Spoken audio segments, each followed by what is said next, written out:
Здравствуйте, друзья!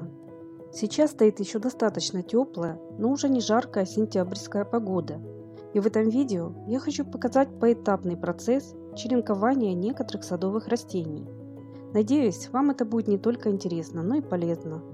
Осень– это хорошее время для черенкования. Летняя жара отступила, но температура воздуха как раз подходящая для корнеобразования.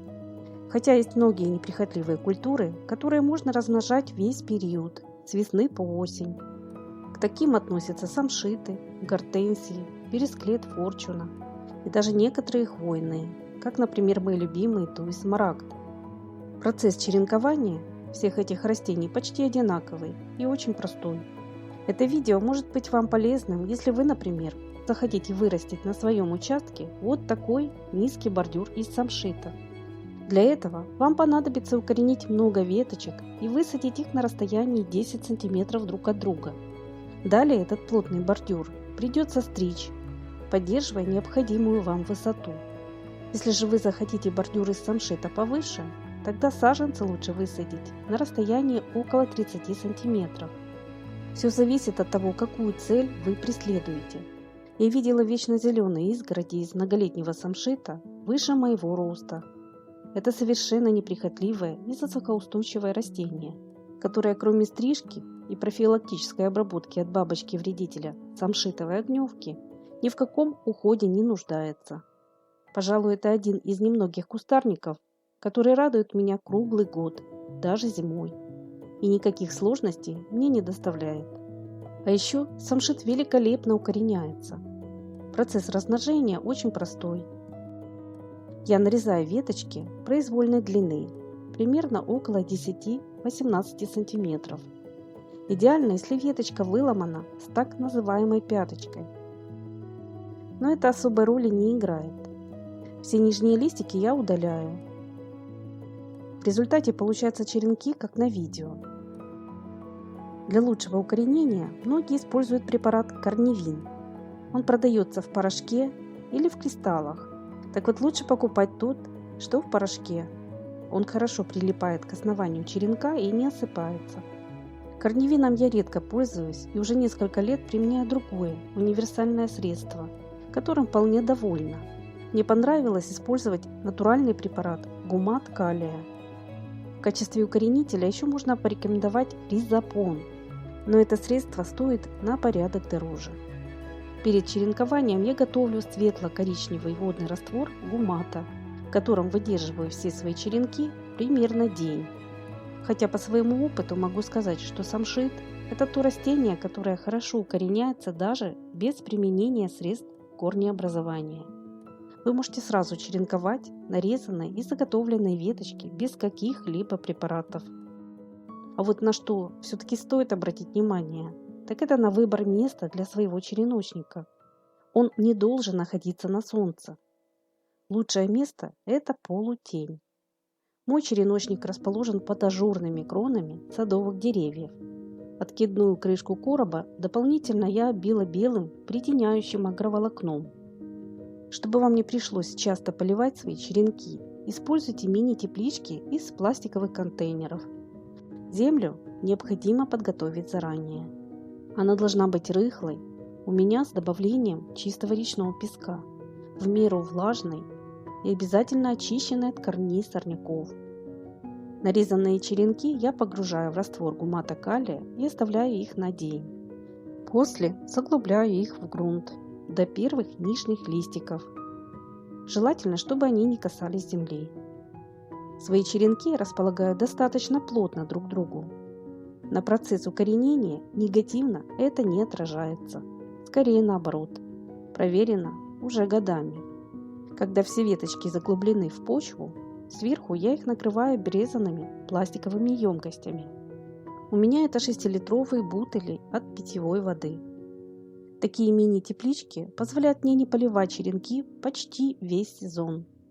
То есть я только иногда открываю крышечку, чтобы посмотреть на процесс. Полив внутрь не провожу, а лишь иногда проливаю землю в череночнике поверху тепличек. Влага и тепло делают свое дело, и корешки уже появляются через 1,5 месяца, а то и раньше. Таким же способом я укореняю туи смарагд, гортензии, вейгелы, спиреи и много других садовых растений. Кстати, если вам нужны недорогие саженцы, обращайтесь. Я реализую свои укорененные и подрощенные черенки по очень доступной цене. Например, мои туи смарагд голландской селекции были зачеренкованы маленькими веточками еще в 2020-2021 году, поэтому уже имеют развитую корневую систему. Это адаптированные растения, которые можно высаживать на постоянное место.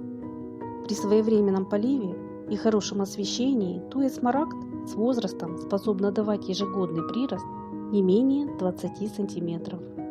Это идеальная хвойная культура с плотной колоновидной кроной изумрудного цвета, которую вам даже не понадобится стричь.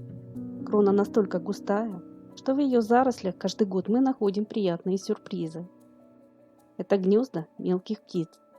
Такие хвойные, как смарагды, отлично подходят для создания высокой живой изгороди или аллеи. Они красиво смотрятся, высаженные по отдельности и группами. Если вам нужны недорогие саженцы, можете написать мне в комментариях или на другие контакты, которые я оставлю в описании под этим видео. Также в реализации есть вечно зеленый и сосокоустойчивый бересклет Fortuna сорта Sunspot, вейгела Wings of Fire, Спирея Gold Flame, хосты, очень дешевые веточки с корешками садового плюща и некоторые другие растения. Цены очень доступные. Да, забыла вам сказать, что не стоит спешить отсаживать укорененные черенки.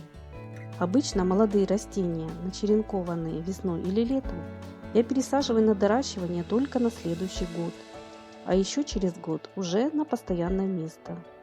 За это время саженцы нарастят хорошую и крепкую корневую систему, и никаких проблем после пересадки и с их приживаемостью в дальнейшем не будет. Конечно, стоит не забывать, что в первое время растениям потребуется своевременный полив.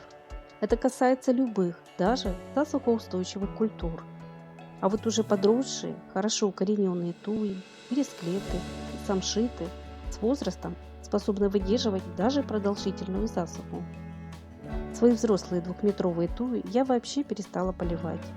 У них довольно мощная корневая система, с помощью которой они самостоятельно добывают себе необходимую влагу. Надеюсь, что мое сегодняшнее видео поможет вам самостоятельно размножить свои садовые растения. Сложного в этом процессе ничего нет. Но, как говорится, мастерство приходит с опытом и практикой. Я желаю вам мира, крепкого здоровья, много красивых декоративных растений и успехов в садоводстве. Не забывайте делиться своим опытом. Это не только интересно, но и важно.